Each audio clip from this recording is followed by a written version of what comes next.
Imagine buying your kid a toy only to find the batteries aren't included, or buying furniture but it's missing the tools to build it. Frustrating, right? Now imagine that exact same feeling, but you're paying way more. That is what buying business software usually feels like: fragmented, disconnected, and incredibly expensive. Odoo completely changes that. Odoo is a complete, fully integrated business suite where all your apps actually talk to each other. We're talking automated lead routing for your sales team, seamless AI integration, and an intuitive point-and-click website builder. It's everything your business needs to scale, saving you time, headaches, and money. Stop piecing your software together. Go to odoo.com. That's ODOO.com to learn more. Hi there, and thank you for joining us on the Overcomers Overcoming podcast. We feature those who are in the process of overcoming or have overcome any type of life encounter, life obstacle that at the time seemed to be almost insurmountable. With this podcast, we have three objectives in mind. Our first objective is we want you to know with a confident resolve you are not alone. We want to work with you. We want you to know there are others who are working with you, who want to help you through whatever you are encountering, and together we will get through whatever you're experiencing. Our second objective is there are multiple options for any life encounter you are facing. We want to help you develop a resolve that there are various options and solutions to any life dilemma. Our third objective is to help you with critical thinking skills. If you're encountering something that was possibly a decision you made sometime in the past, and if you had the opportunity for a life redo, you would make a different decision. We want to help you with those critical thinking skills that can help you make an informed decision and not encounter what you're going through at the moment. We are the Cooper Culture, a veteran-owned business. We work with business personnel and families to develop and sustain connected relationship cultures within their families and organizations. That type organization is one where people feel wanted, appreciated, and genuinely a part of that organization. I'm with my wife and business partner, Marty, who is helping me facilitate this podcast. Today we feature Milica Vogt, who discusses with us an incredible upbringing, her beginning in Croatia, what she endured in the battle there, the reorganization of and the civil wars that existed, what she and her parents had to do to flee the country to safety, time in a refugee camp. She's now in the United States. It is an absolute wonderful story of perseverance. And Marty, I'm thinking one of the greatest outcomes of this is no matter what I'm going through, something better, something greater can and will happen. I just need to stick with it until I achieve that position. What are your takeaways from Milicia's talk? I'm just amazed that in each situation she had the determination that I'm in this situation, I can do something. I can't do anything about it, but I can do something with myself. I can look at possibly the good side of it. What can I learn through this? And she just had a love for math. And so she goes through her schooling, her determination, through whatever situation, even though she was scared and it was different. But she worked herself through, and amazing also, her father only had $500 when he brought her and her brother and his wife to America. And she didn't know English, but she was put into a certain class where she could learn English, and she was determined to learn. Just amazing story. She documented much of her story in the book, Under a Whistling Sky, available on Amazon and other places where books are sold. It is a great opportunity to learn through the reading, but listen to her through this podcast, and let's learn together about resilience and being positive even through great adversity. It's a great opportunity to learn. Milica, it is great to have you with us. Our listeners are going to be very interested in knowing your background. Very few of our listeners, I would suspect, have experienced what you have experienced. Having been in the war-torn Croatia, you were a refugee and an immigrant from a refugee camp, and you have had to experience a lot of things in your past, but it seems, and let's discuss this, but it seems you have not allowed your past and what may have been a difficult start to adversely affect your future. But our listeners are very interested in knowing how you became resilient, how you overcame, how you got your life started in the United States. Those kinds of things we're all very interested in learning. Milica, it's great to have you with us. Thank you so much. Great to be here with you. Milica, take us back to your time in Croatia, and without totally reliving your past, what was it like to be in a war-torn nation, in a refugee camp, and then how did you get from that to right now you're living in Missouri in the United States, and it's great to have you with us, but how did you make all that happen? Yeah. So I was born in Croatia, and I was still a young girl, about 7 years old when the war started in former Yugoslavia. So suddenly the sense of safety that I knew at the time disappeared overnight, as it felt. And it was replaced in my second grade. It was replaced with bombs, with grenades, with people fleeing, and my family was of mixed ethnicities. So we didn't know where we were going to end up, on Serbian or Croatian side. My dad was a Serbian Orthodox, and the conflict was between Serbs and Croats in Croatia. So we stayed where my dad grew up, in the little village in Croatia. And most of that region was populated by Serbian Orthodox fighting in Croatia. So we experienced displacement, uncertainty, and loss of the life that we knew up to that point. And during that time, some moments were like full of fear and confusion, especially as a young girl, as a grade student. You don't know what's happening all of a sudden. One day you go to school, the next day you don't. You sometimes just hear the grenades outside and you realize probably not going to school today. Or you just wait for your parents, like their look on their faces tells you probably not going. They're going to shelters today instead of school. So, but then during that time, we also experienced a lot of community, because now all of a sudden you're in it together. You're surviving, living or not. So we had a sense of camaraderie and community, especially with my family.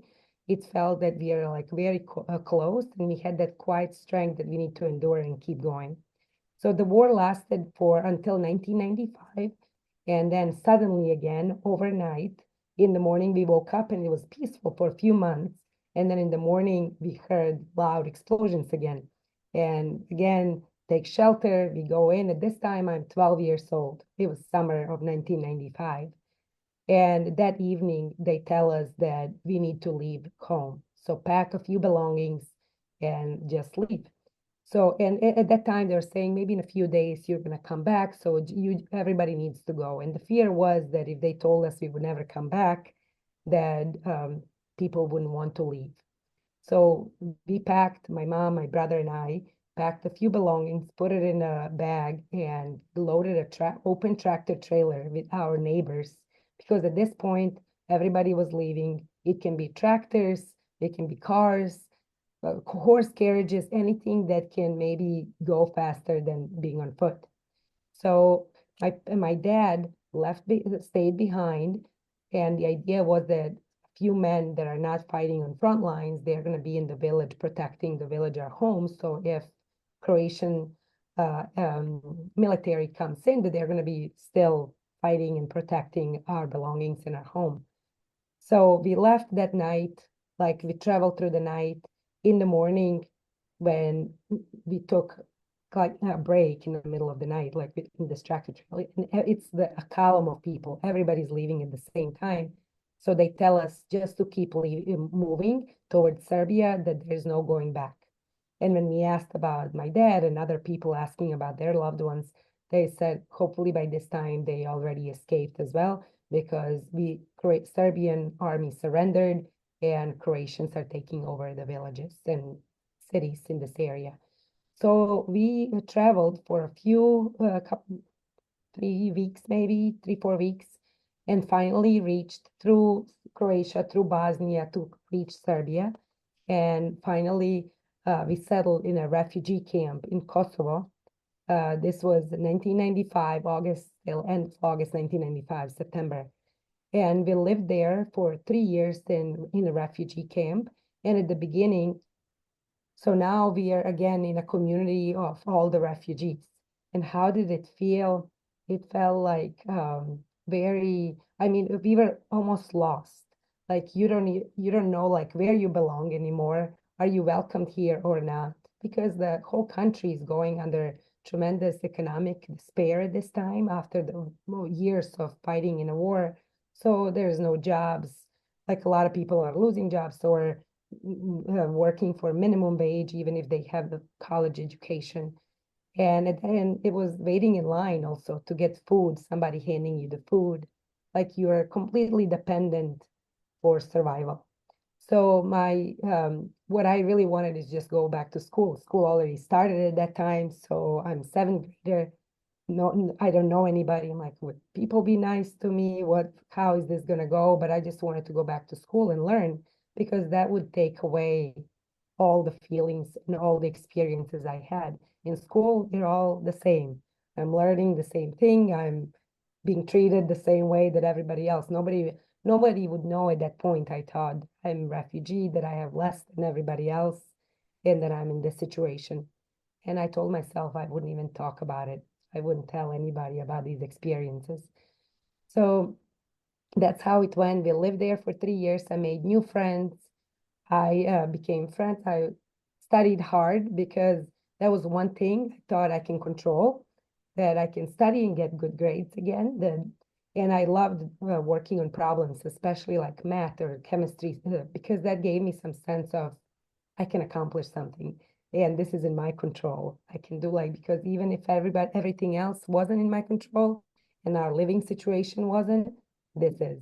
So that's where I put all my energy and all my thoughts into just studying hard. And my dad was very, very hard on us, like about being students and giving our best, because he thought that's one day that's going to get us out of this situation, out of maybe living, even though in the moment I never thought we were in poverty. Looking back, of course, we lived in extreme poverty, living in a refugee camp. And we were lucky because we had one room bungalow. So it was a tiny kitchenette. There was no stove, nothing in it, but it was supposed to be kitchenette. And then it was like one living room that fit a bunk bed where my dad slept, and then one room separated by curtains where two bunk beds fit with like maybe 5 foot passage in between. And that's where my mom, brother, and I slept. So like the top of the bunks were our closets during those 3 years, and we made it work. My parents found jobs. They wanted to go back to work and feel also they're in control. They can make money for our family. And that gave us slowly enough to not depend on food for those 3 years. After they found jobs, they bought this one top stove burner, like where you plug it in. It's like it takes forever to cook, but mine started cooking on that. So slowly we're not dependent on food through donations and such. And then in 1998, so I finished my freshman year of high school there. That's when, and already for a year, there was already on a rise another civil war, this time between Albanians and Serbs in Kosovo. And my dad wanted to get out of there. And the idea was like that a lot of countries such as US or Australia or Canada are accepting refugees, especially we can go back, and mixed ethnicities in particular, because if we go back, would my mom be treated like a traitor because she's of Croatian ethnicity? And in Serbia, there is not, like, they're already struggling with housing all of these refugees, all of us from Croatia and Bosnia at that time, Serbs from Bosnia. So they applied to immigrate to another country. We didn't know where we would end up. The first time we were rejected, and then they were advised to reapply within a week. They applied, and then we got a letter, a telegram at this time that to come for an interview. So we just left the refugee camp again within maybe a week notice this time, except instead of one night. We left, and then we went to Belgrade, which is capital of Serbia, waiting for our immigration visa. And again, we didn't know where we would be placed. We go for another interview, and this time with the embassy, U.S. embassy in Belgrade. So we are thinking, because it's U.S. embassy, is it going to be the United States? And they're interviewing us, and then finally saying, well, and then to me in particular, I remember they said, you smile a lot. You will fit in American American culture just right. So we're like, are we going to America? And then when the telegram came a couple months later, it said that we are going to Pittsburgh, Pennsylvania. And this was like a week before we left the country. And how did that feel? Like personally, I did not want to leave. I was 15 years old, made my new friends, like sense of belonging. I'm a teenager who like cares a lot about friends at this time and social life. I like school as well, but I don't want to go to another country. We didn't speak English, none of us did. We didn't know anything about America except what we saw on the shows, like Beverly Hills show or things like that, like LA, looking at LA and all the manicured houses and the lawns. And that's what we thought the United States would be. Well, upon the arrival, we learned hard way maybe that that's not what to expect in the United States. But at the same time, we thought that all the experiences, all the determination, all the struggles that we went through, and all the hard work that we still wanted to persist and persevere, that's going to get us through the next phase. And that's what my family did. Like we thought that we really took that opportunity, that there is so many opportunities in the United States. And even with somebody that came with nothing here, with a few belongings and pots and pans, because my mom didn't want to not be able to cook when we come here again, just like she wasn't in the refugee camp. So that's all we came with. Not much money. I think my dad, I put it in the book that $500 when we arrived here. So really starting from nothing, but in a sense of monetary things, in a sense of understanding ourselves and understand, like, in all the experiences. Even as a 15-year-old, I thought I lived a long life already at that point. So slowly going to school, learning the language, and making sure that I get good grades so I can go to college and succeed eventually. So that was my story from the beginning until, let's say, a few years into living in the United States. I am totally intrigued by everything you went through, Milica. Uh, are your mom and dad and entire family as determined and resilient as you you seem to be as you described all of this? I think so. I think that's who gave us the example that even in the hard times, and this is another thing that during the war in Croatia, at the beginning, when you hear the grenades, it's scary, there's fear, like what's going to happen and how are we going to live here? And then you hear it second time, and after 10th or 20th time, you just live your life. These are just the circumstances, and we just still have to, they lost their jobs. So what they started doing is working in the field to like grow vegetables, to have chickens and stuff so that we can eat. They just pivoted. They showed us how to, like, that when life gives you the circumstance, there's still something in your control and you can do your best to still live, survive. So yeah, you somehow just get resilient to what's going on around you, and you tap in what what can you do? What can you control in this situation? So even on the last day when we were all in our neighbors, because all the kids wanted to be together in the shelter. So we all went into our neighbor's basement. And all of a sudden I realized that my mom was gone. And she's like, oh, dad went. Somebody tells me like they went to the field. They had to harvest the wheat like at that time. It's like life still goes on. We don't know what's going to happen tomorrow. They have chores to do. So even in those situations, like people just kept going. Somehow you become resilient to the noise. You become almost like, even though you know that it's there, so you want to make sure you're safe, but there is other parts of life that are still waiting on you. And that's what they showed us, that hard work and then also like providing and taking care of your family as best as you can. One very, very important aspect that you said, I believe, as a part of your parents, you, that there is something better out there. What do I have control over? There's some factors I do not have control over, but when I identify those things over which I do have control, I will pursue that, and I will be relentless, I'll use that term, in pursuing something better out there. Now, I'm very curious.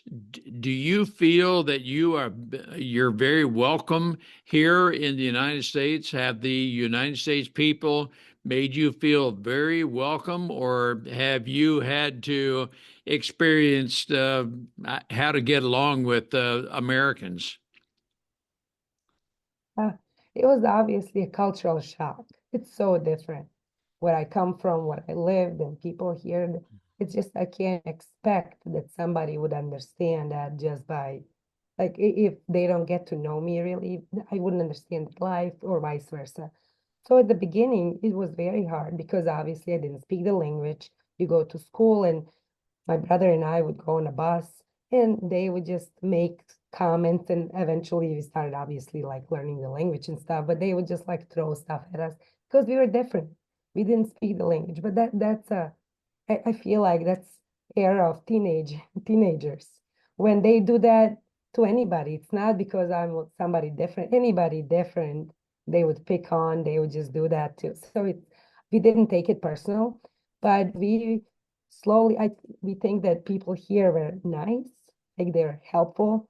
Like back at home, let's say, like we liked structure also. So back at home, let's say you go to doctors, you're sick, you go and wait. Now it's different 30 years later, but at that time, what our experience was, you get in line, you just wait for your turn. It's not like you make an appointment, it's 10 o'clock, you come in and you're going to be seen between 10 and 10:30. It's like you wait all day, and whenever it's your turn, you're going to be seen. So we liked certain aspects of American culture, and that's what over time, both my brother and I believe we adapted certain things we like from American culture that we thought, oh, this would serve us well, as well as we retained certain things from Serbian, Croatian, Yugoslavian culture or Balkans culture that we thought, this, we don't want to lose this. That grit, that determination, that like hard work and like working for what's right, what's just, like speaking up when something's not right too. Like I feel that those are the certain values that we don't want to lose. We want to actually pass them down to our children. But there are so many other things from American culture that we adapted and that we love. So it's now we're in between like the culture. So where we welcome, yes. But was it easy at the beginning? It wasn't easy for years. It was very hard for us living here. My parents, and I believe my dad passed away since my mom is still living here, but they never adapted. They never learned the language fully, so they could not never like meet people from this culture to know them. So they were like stuck in space in the time frame when they left Serbia and Croatia. So even when they go back now, life there is different. People evolved, processes evolved, cultures evolved, and they're like stuck in 90s still, or were at the time. So yes. I want to take a very brief moment to tell you about myself, the Cooper Culture, a certified veteran-owned small business. I am a retired lieutenant colonel serving the Air Force for 22 years as an F-4 pilot, commander. I have 300 combat missions. I specialize in executive leadership training, team building, and workplace culture, where we help businesses to develop a culture of loyalty, trust, and by developing personality traits and personal strengths, we can help identify those traits that support the company's objectives. We do this through half-day and all-day training shops. I'm also a public speaker where I welcome the opportunity to speak with your group to help you develop your team to the point where people are loyal and they know exactly how they fit in the organization and contribute to your strategic objectives. Through that, you will have a very profitable company and a psychologically safe space where people know they can freely discuss everything about the company themselves, and we are always working together to progress. Contact me at ron@thecooperculture.com. Our website is thecooperculture.com. Look forward to the opportunity to speak with your group, work with your group, to take your group to the next level to where we soar together. Let's work together. Did you learn English after you arrived in the United States? Yes. So Yeah. you had to learn English to even get into school. And so how long did it take you to where you felt comfortable? Yes, I know English well enough to start learning in school. So it was a few years that I felt comfortable. I would say, so what happened in school, they like math and certain like sciences are very advanced, what we taught at the time. So they gave us a test and we passed for our grades or above our grades, but we stayed in our grades because we wouldn't understand maybe what they're saying. So what I would do in math, just follow what they put on the blackboard or overheads and stuff at the time, and just follow. I'm like, okay, I learned this already. I can deal with this. Other things, and then of course, like arts, and those are easier because they show and you do. But English, we had also English as a second language. So they would like teach English as to beginners essentially. So after a year, like of being here, living here, they actually told us that we are above the English as a second language so that we can just go to regular classes. So we started taking like regular classes right away, like after like my second year here, so my junior year here. But I didn't feel, even though I understood it and I could do the work, I didn't feel that I can speak it as my, or maybe I was just also a teenager, afraid to make mistakes and sounding different. So I really, like, I didn't try to go out of my way to speak a lot. So I would say it was probably my senior year, maybe even first year of college.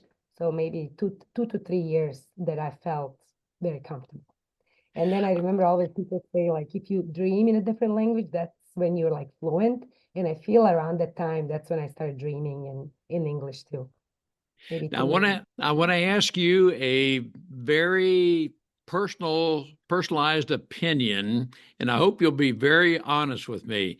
Think, as you know, Americans that are at your age or younger, do you think there are a lot of Americans younger than you that are not nearly as resilient as you are? Do you feel there are a lot of young people who just have it real easy, that no one has experienced anything like you? And I hope, Melissa, you'll be very honest with your response to that question. Well, I have to say that a lot of people go through different things in life, through very hard circumstances, challenging circumstances. Whether they understand my situation, yes, a lot of Americans have not been, and I'm grateful for that. The country hasn't during that era gone through anything like that. So yes, they wouldn't understand living in, but there are people though that live in poverty, even in this country, even in the city that I live in. So there are people, probably a lot of people, that live through similar circumstances that maybe don't have food every night and go to bed hungry. So those circumstances such as that, maybe there are not, hey, like somebody that was my neighbor yesterday, now we are in this conflict and they're like shooting guns and like that situation, when like almost betrayal, because that's the part that I didn't understand for a long time. How could these culture, these ethnicities within the same country get into conflict with each other to all of a sudden, like if you kill your neighbor, it is okay. Like that's the part that I couldn't understand. And that's part probably that a lot of Americans can't understand. It's hard to conceptualize that. My mom's family stayed on Croatian side. My dad and us, we stayed, my mom, we stayed on the Serbian side. So in that case, like if my uncle and my dad were in the war, they're fighting each other. They were fighting people that they knew, that they worked with, that they went to high school. That's the part that even for me, it's hard to understand. And I still had that, a lot of that judgment, and maybe, I don't even, hate is a very strong word for me, but even that inside of me, I couldn't understand. And when I was writing a book, like it just like, I feel like I released so much of that tension that I kept inside that I didn't understand. Like going to Croatia wasn't always pleasant experience for me because I remembered all the stuff, and probably stuff that I didn't understand as a child. So finally, last year, after I wrote a book and we went last 2 years in a row, I felt like almost free, like as if writing it and putting words on a paper my freed me those experiences. And yes, they shaped me. And yes, that's the influence of who I am today. And I will never forget those experiences, but they don't have to trap me. They don't have to influence of how I act in the world and who I am, how I show up in the world with anybody. Doesn't matter what ethnicity, culture, race they're from. So going back to the original question, then I do think, like, even let's say my husband he was born and raised here in St. Louis, Missouri. And his biggest thing that he went through was divorce of his parents, which I never experienced. My parents, even through all those hardships, stayed together. And yes, was it perfect? Like what I saw and how we lived? No, it wasn't perfect. But at the end, like I felt like they put my brother, like our family in front of everything else. And I'm grateful for that. I felt their love even when they were not always, I mean, perfect parents. Nobody is. So like when I hear my husband talking about his experience going, like his family separating, his parents going through a divorce, and what impact it had on him as a 12-year-old too, the same age as what was happening when I was at that age. I mean, then I try to realize that we all go through some hardships, and you don't know what's worse. You just know your experience. And that's how I try to understand other people and try to understand what they're going through, because they're defined with experience they had. So they can't even imagine something beyond, just like I couldn't. I always tell myself there's worse than what I've been through. There's better, but there's also worse. So that is my honest opinion. You have a great attitude. Uh, have you published your book? Yes, I have. So about 6 months ago, And what's the title of your book? Under a Whistling Sky. All right. Now, how can our listeners get a copy of your book? So I have a website. So it's my first name, Milica, my last name, Vogt.com. And it talks about my background a little bit. There are some more information, some videos, pictures, and also ability to purchase the book if anybody's interested. Wow. I think our listeners need to understand that you have what seems to me such a great attitude, that you experienced a lot of things, but you're always thinking, it seems, there's something better. There's always something better, and I'm looking for whatever is better. And I'm not a victim of my current circumstance, but there's always something better. Does that somewhat describe you, or maybe you can describe yourself better than I I just did. Oh, that's great. Yes. I feel that we can always do something to make our life better, even if and it doesn't have to be. So this is one thing when I always thought about, like, it's not that we have to build a whole pathway now for 5 years from now. Like, it's hard. It's hard to imagine, especially if you are living in a hard circumstance, like to think about like, how can I build my life and what can I make sure to have that LA house that I saw in Beverly Hills show, like but it's like small steps. It's those like little, like, what can I do today to make myself feel better? What can I do today to like get out of my constant thoughts, maybe of the circumstances that I don't want to live in? So that can be something simple as reading a book or walking in a park or just to clear your head. And then what is the next step? What can I do to make my life better? Yeah, aspiration, that's what drives me. And the vision that I want that house maybe that I saw on the show, but it's not realistic in the moment. So what are the realistic steps that I can do today? Tomorrow may be different. So yes, so I have a lot of, in all my life, I felt like that I always aspired to more and that I'm a driven person, but I also feel like I'm a realistic person. And all the circumstances that shaped me, like all the things, living life that I had up to the age of 15, I think, I don't know, taught me a lot about people, taught me a lot about myself. Do you have a desire to maybe visit refugee camps to inspire people to have hope? There's something better, greater than where they are at the time, and you can help them achieve something better. Do you see yourself doing that? I would love to do something like that. So even the reason for writing the book was, how can I help somebody else going through hard times in life, through hardship, get to the other side? Because that can be one chapter of the book, but definitely there is so much more to life than whatever happens for a couple of years. So yes, I would love to do that kind of stuff. And the reason for writing this book was to inspire and motivate other people to do their best and to aspire to life beyond what they're currently living. Do you feel you could go back to Croatia, Bosnia, Herzegovina, in that area and Uh, be the Given per many years, I didn't know if you would feel accepted there or just how you may even feel. yeah, life is different there too. So we went multiple times, my family and I, and my mom. So in the book, I put a few pictures. After we went back for the first time, we took a picture of house, which everything was destroyed in it. So the windows, everything was taken out, and it was just a ruin of walls. So those pictures are in the book. But my mom decided a couple years ago that she's gonna go back and rebuild that same house.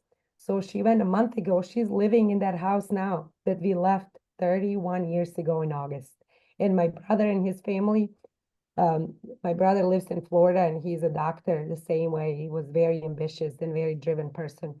So him and his family are now visiting my mom in Croatia, living in that same house for a few weeks, for a couple of weeks. So yes, we feel like we can go back. We can definitely go back. Croatia is part of a European Union, and yes, those things, there's history there, and you can find people that maybe lived through that because it was only 30 something years ago. There are still people that lived in the war and that maybe lost people that it's really hard for them to maybe associate with people on the other side.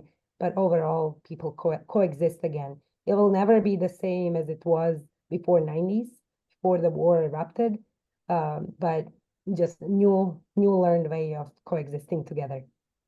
So So is your mom living alone in Croatia in the home you just described? she just went to visit. She finished it and went to visit so a month ago, but she's here. She also lives in St. Louis, Missouri. Just went to Okay. visit. All Went right. to hang out with Um, people there. no, I wasn't sure of, just how long she was. Okay, so she is not living in that home permanently. She's there No, close to you. All right. yeah. Melissa, you've lived an incredible life, and I thank you for this opportunity to learn of what you have done, what you are doing.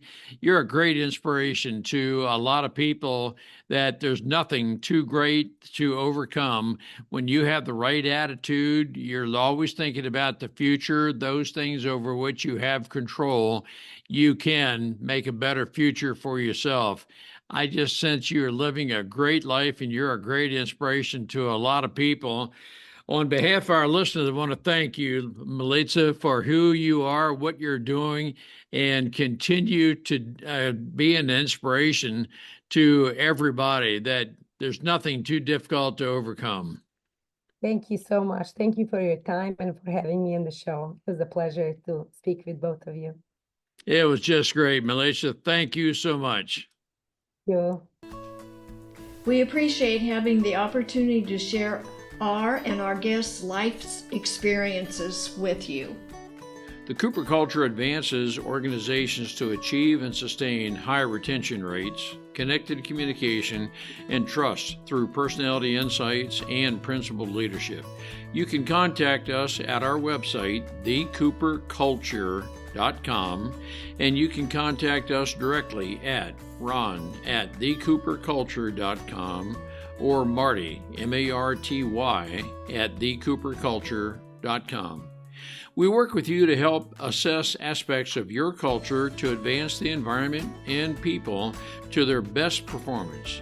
We do that through our staff of certified personal performance coaches, leadership trainers, keynote speakers, and disc personality behavior experts.